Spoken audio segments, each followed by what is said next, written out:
Ich glaube, wir sind alles denkende Wesen, die bis zum letzten Atemzug am Denken bleiben.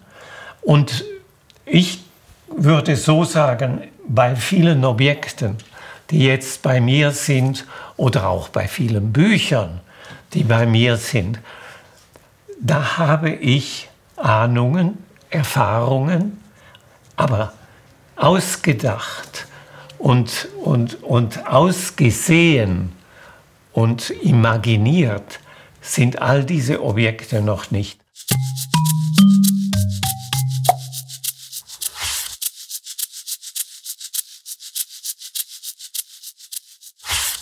Verdorbene Buchstaben, heilige Schriften und letzte Worte. So heißt das neueste Buch von Isok Gammatin. Dabei geht es in den 26 Texten des Philologen und Essayisten nicht nur um Geschriebenes, sondern immer auch um Gegenstände. Denn er ist nicht nur den Buchstaben und Wörtern verfallen, so könnte man sagen, sondern auch ein passionierter Sammler von Objekten. Objekte, bei denen die Schriftkultur immer einen großen Wert hat. Lieber Iso, was stand eigentlich am Anfang dieses Buches? War es das Wort oder waren es die Sammlerstücke? Es war ganz sicher das Wort. Es waren vor allem Bücher, die mich von Anfang des Lebens an, soweit ich mich zurückerinnere, eigentlich fasziniert haben. Und ich wollte diese Bücher auch als große Sammlertrophäen. Sammler sind ja irgendwie Rückfallstäter. Die meinen immer, es ist noch nicht genug, was sie haben. Sie müssen das Wichtige ganz um sich haben. Und das war, glaube ich, meine absolut erste Leidenschaft. Ich habe angefangen mit billigen Taschenbüchern. Später ist ja dann das weitergegangen. Da hat man eine private Bibliothek aufgebaut und eigentlich bis zum heutigen Tag immer ergänzt. Ja. Es ist nicht so, dass man sagen kann, jetzt hat man die definitive Ausgabe. Das geht nur bei ganz wenigen Menschen. Wenn man am Ende des Lebens, wenn man älter wird und plötzlich sagt, was brauche ich eigentlich noch? Für einen Sammler eine verbotene Frage. Man braucht immer Neues. Eine Sammlung, die nicht mehr weitergeführt wird, ist für viele Menschen eine tote Sammlung. Das braucht es aber ja nicht zu sein. Darum war für mich ab einem bestimmten Punkt dann sehr wichtig zu sagen, zu den Buchstaben, zu den Schriften gibt es Ergänzungsmittel, beispielsweise Bilder. Und Bilder sind die zweite große Imaginationskraft. Ich glaube, alle Religionen haben so etwas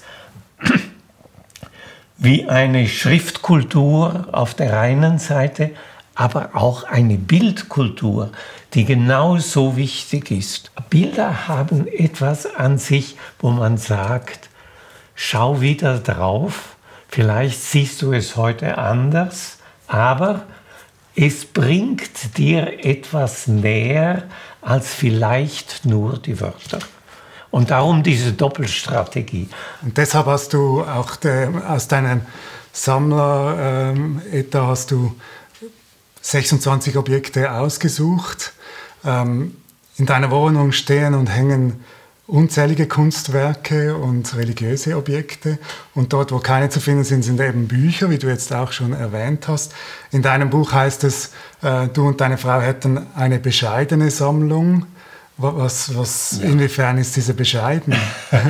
Es gibt Sammler, die sammeln wertbeständige Objekte. Also die monetär umgesetzt werden können, Investitionen. Genau. Also Und wenn man ein Geisteswissenschaftler ist, kein Banker und kein Industrieller und kein Unternehmer mit Milliardengewinnen im Jahr, wenn man das nicht ist, muss man auch intelligent mit der Sammlung umgehen.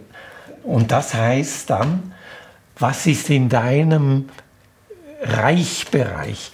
Was kannst du erreichen, wenn du zum Beispiel eine Ikone oder ein Bild oder irgendein Kunstwerk, wenn du das hast, müssen es die besten Stücke sein. Wir kennen das von Sammlern.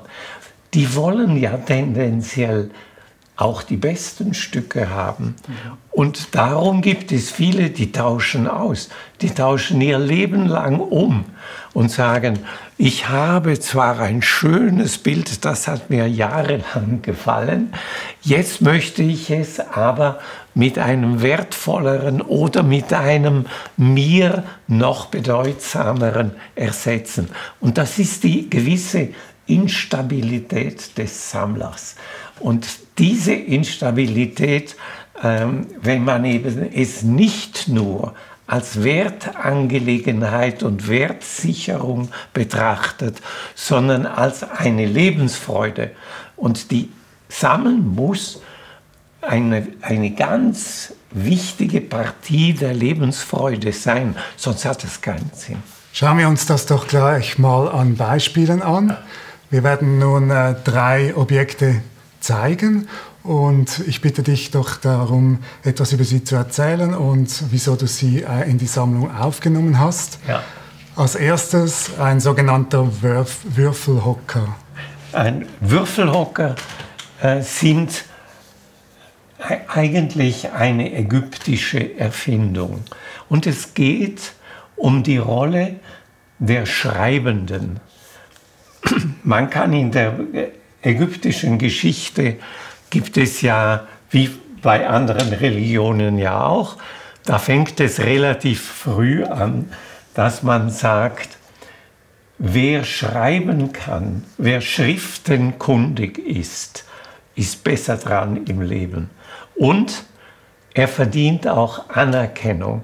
Und der Würfelhocker wird bei den Ägyptern ganz früh bereits zu einer Gestalt, die neben den Königen und den Pharaonen und den Halbgöttern eine ausgezeichnete Stellung haben. Und dieser Würfelhocker, um den es jetzt hier geht, der ist vermutlich eine Art Grabbeigabe für einen Schriftenkundigen. Kommen wir zum zweiten Objekt, ein Tempelvogel aus Thailand. Wie bist du dazu gekommen? Den habe ich in Zürich gefunden. Der kam ursprünglich, glaube ich, aus Deutschland und kam dann in eine Galerie. Und dieser Garuda-Vogel, diese röstlichen Traditionen, hat bei mir immer eine gewisse Faszination ausgeübt, weil man nie genau wusste, was ist das? Ist das ein Tiger oder ist das ein Drache? Ist das ein Vogel? Oder ist das im Prinzip vielleicht auch eine Art göttliche Gestalt? Und dieses Garuda-Wesen ist für mich eingefahren, als ich dann gelesen hatte, dass in Thailand auf den Tempeln zu oberst immer eine Art Garuda-Vogel Wache hielt, damit sozusagen die Gläubigen, die sich im Tempel sammeln, damit die einen Wächter haben. Und die Idee des Wächters war etwas so Wesentliches, das spielt ja dann auch noch in einem anderen Kapitel eine große Rolle, nämlich auch die Waldhüter sind neben den Tempelhütern genauso wesentliche Menschen oder die Dorfpolizisten in Afrika, die zum Teil genau solche Funktionen haben als eine Art Garanten der Sicherheit. Menschen brauchen ja, auch wenn sie sterblich sind, eine gewisse Sicherheit. Und diese Sicherheit, die spielt in diesen symbolischen Figuren.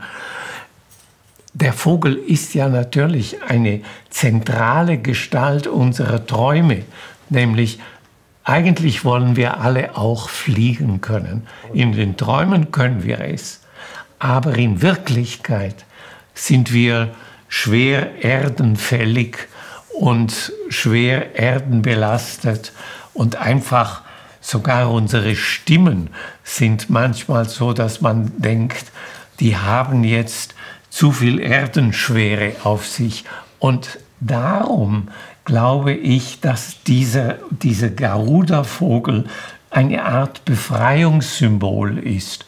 Und zu diesen Befreiungssymbolen gehören für mich eben auch diese östlichen Wesen. Warum ist der Drache so ein fantastisches Wesen, das genauso in den Wolken zu Hause ist und nicht nur wie bei den Germanen in dunklen Höhlen und irgendwo, wo sie brüten und schlimme Dinge über die Menschheit aushecken, sondern nein, Drachen sind fliegende Wesen, die uns eine Art von Befreiung und von Traum ermöglichen, die wir sonst eigentlich eben nicht erleben.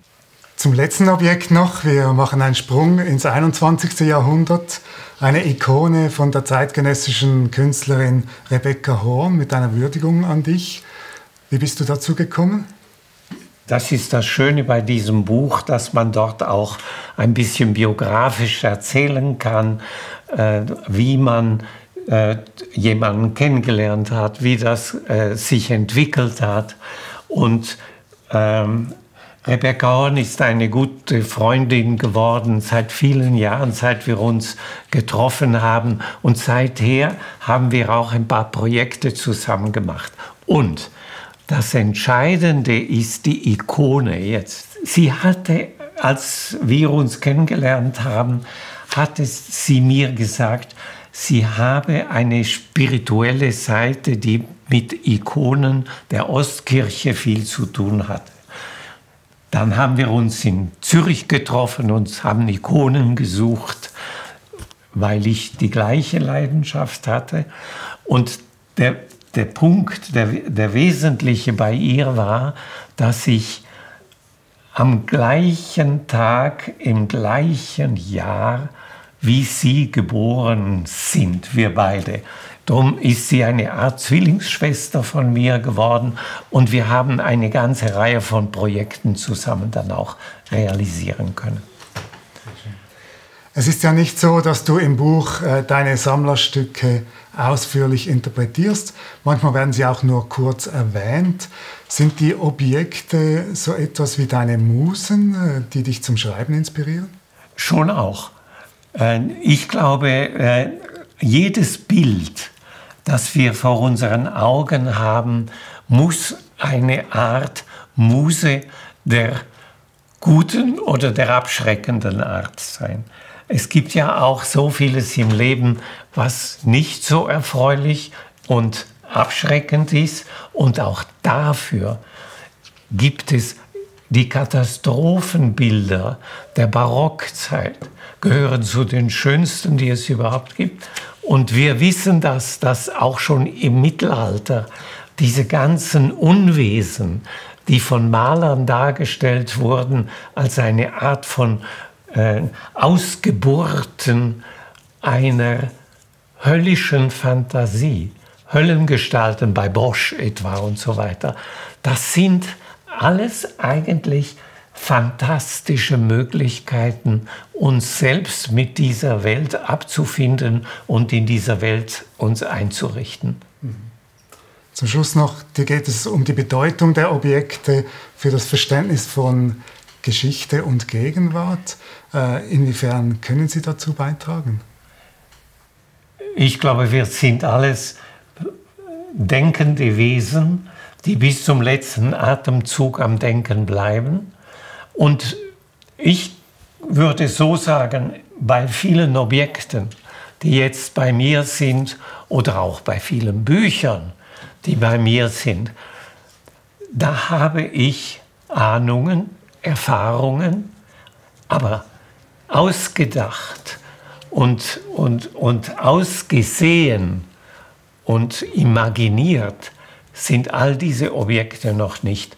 Und darum habe ich so eine gewisse Tendenz zu sagen, solange es geht, bleiben diese Objekte wie die Bücher auch in meiner unmittelbaren Nähe.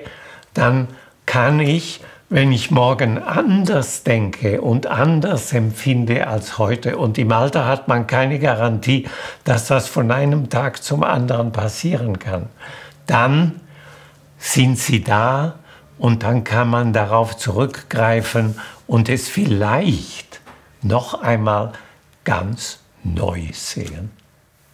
Vielen herzlichen Dank für dieses Gespräch, Iso. Danke dir.